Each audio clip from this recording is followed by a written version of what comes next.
Всем привет! Меня зовут Виолетта, и я рада приветствовать вас на своем канале «Тайное место», на котором я рассказываю вам разные интересные детективные истории. Я буду рада, если вы подпишетесь на мой канал и таким образом поможете мне с его продвижением. Сегодня мы поговорим о случае, который произошел в Америке в 2015 году, но стал широко известен только в 2021, когда в ТикТоке появилось видео, где женщина кричит на улице и выглядит не вполне здоровой. Одна девушка, находясь у себя дома, услышала крики с улицы. Она подошла к окну.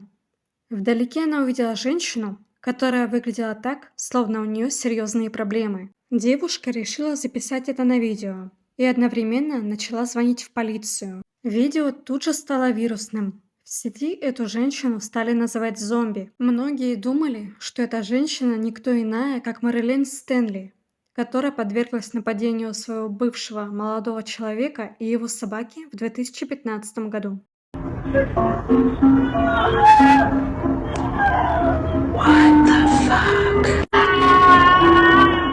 Мэрилин Стэнли родилась в Кентукки, США, в 1988 году. В 2014 году она родила сына, став матерью-одиночкой, и жила спокойной, размеренной жизнью. В том же году в социальных сетях Мэрилин познакомилась с мужчиной, Закари Гросс, которому было 28 лет. Сначала они были просто друзьями, но затем их дружеские чувства переросли в романтические отношения. Мать Мэрилин не одобрила их отношения, потому что считала Закари злым человеком. Женщина несколько раз говорила своей дочери, что он ей не подходит, но девушка всегда отмахивалась от матери и просила ее не беспокоиться. Она уверяла мать, что ее молодой человек добрый и ласковый, как с Мэрилин, так и с ее сыном. Первые недели их отношений были и правда очень хорошими. Но вскоре мужчина показал свою темную сторону. Он оказался ужасным собственником.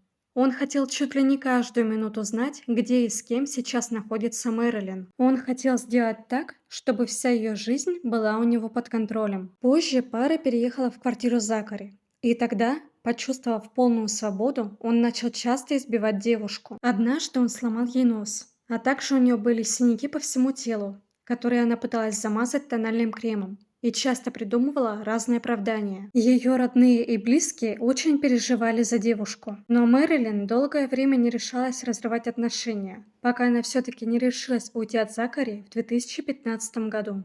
Это произошло после того, как однажды он чуть не задушил ее до смерти. Мэрилин испугалась за свою жизнь и за жизнь своего маленького сына. Она собрала свои вещи и вернулась в дом своей мамы. На тот момент ей было 27 лет. Съехав из квартиры Закари, она посчитала, что наконец-то этим травмирующим отношениям пришел конец, и теперь она сможет наладить свою личную жизнь. Закари начал ее преследовать.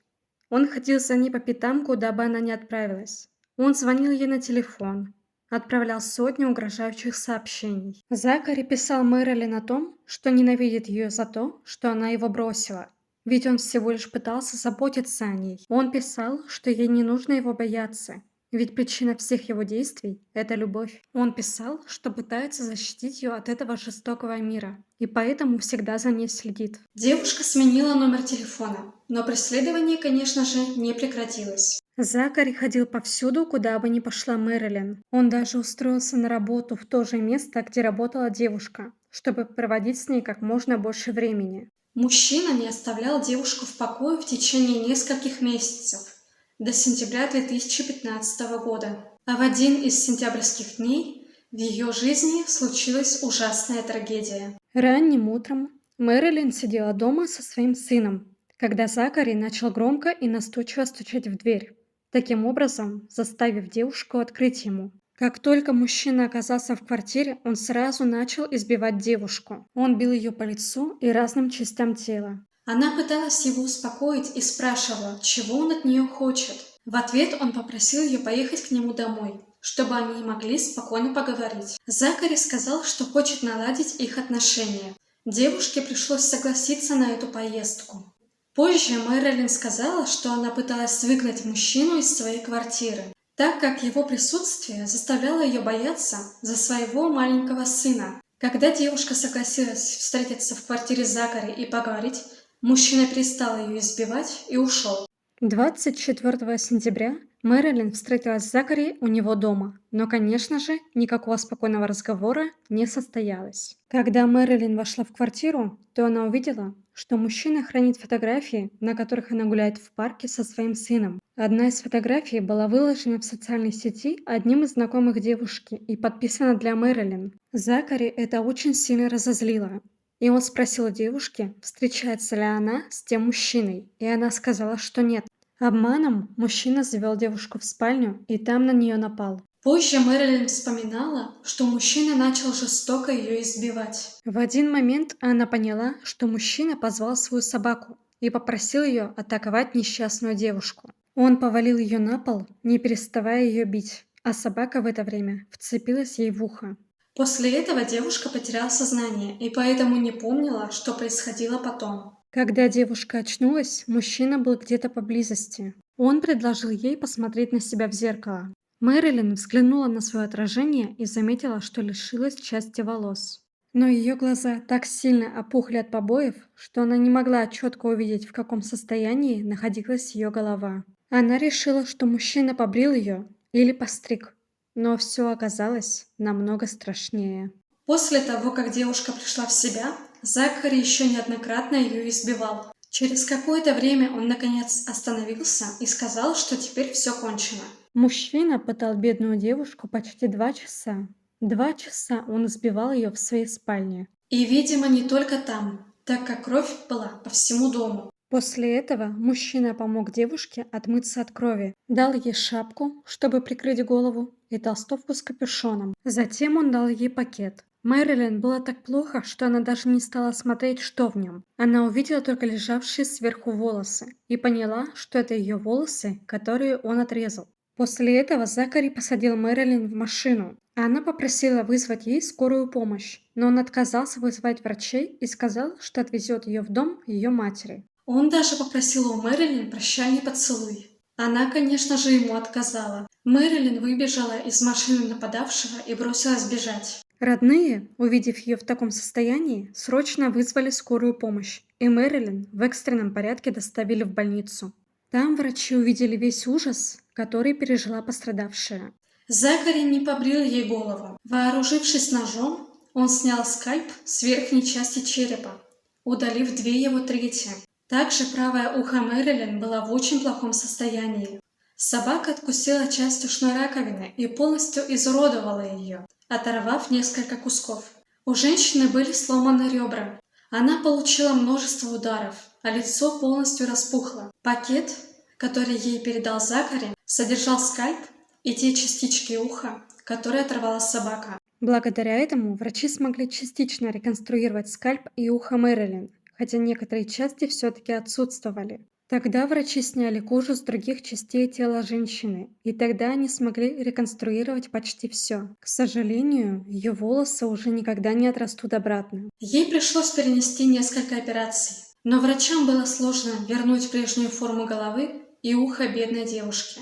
Ухо невозможно было полностью восстановить, потому что некоторые части отсутствовали, и их нельзя было заменить кожей из других частей тела. Операции были очень дорогими, и у семьи не было денег, чтобы оплатить их все. Поэтому друзья Мэрилин создали фонд для сбора пожертвований на оплату ее больничного счета. После нескольких операций, когда девушке стало лучше, ее допросила полиция. Она сказала, что на нее напал Закари, и рассказала о том, что произошло в квартире. Все те моменты, которые она помнила. Закари также допросили. Мужчина стал отвергать все обвинения Мэрилин и говорил, что виновником нападения является его собака, которая защищала своего хозяина. Полицейские начали расследование и очень быстро поняли, что мужчина врет. Когда они обыскали его квартиру, то увидели кровь. Кровь была повсюду. На мебели, стенах и даже на потолке. И это не могло быть связано с нападением собаки. Собака точно не могла совершить ничего подобного.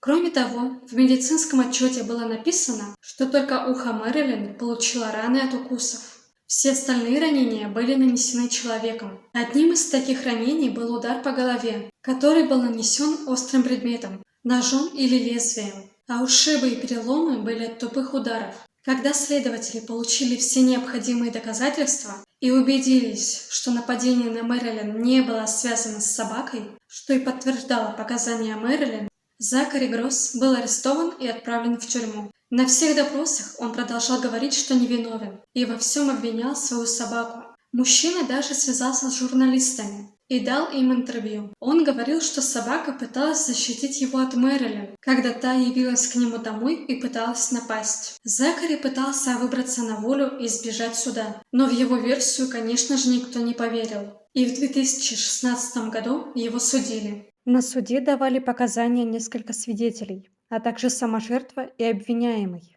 На суде Закари не сказал ничего, что могло бы ему помочь. Он вел себя вызывающе. Смеялся над людьми в зале, подмигивал Мэрилин, когда она давала показания, и вел себя агрессивно. На суде он все так же обвинял во всем собаку и говорил, что он никогда бы не причинил вреда своей бывшей девушке. В 2017 году, когда ему был 31 год, Закари приговорили к 30 годам лишения свободы за нападение на Мэрилин. Но судья добавил к этому приговору еще 34 дня за непристойное поведение во время судебного разбирательства. После заключения Закари в тюрьму, Мэрилин продолжала жить своей обычной жизнью и позже говорила в интервью, что она занялась помощью жертвам насилия. Это помогает ей чувствовать себя счастливее. «Я стараюсь помогать людям. Это лучшее, что я могу сделать. Это держит меня на плаву, потому что так я чувствовала себя лучше. Это занятие вернуло мне способность улыбаться, потому что теперь я знаю, что могу кому-то помочь». Почему в 2021 году, спустя почти 6 лет после тех событий, это происшествие стало таким громким? Причина этому – видео из ТикТока.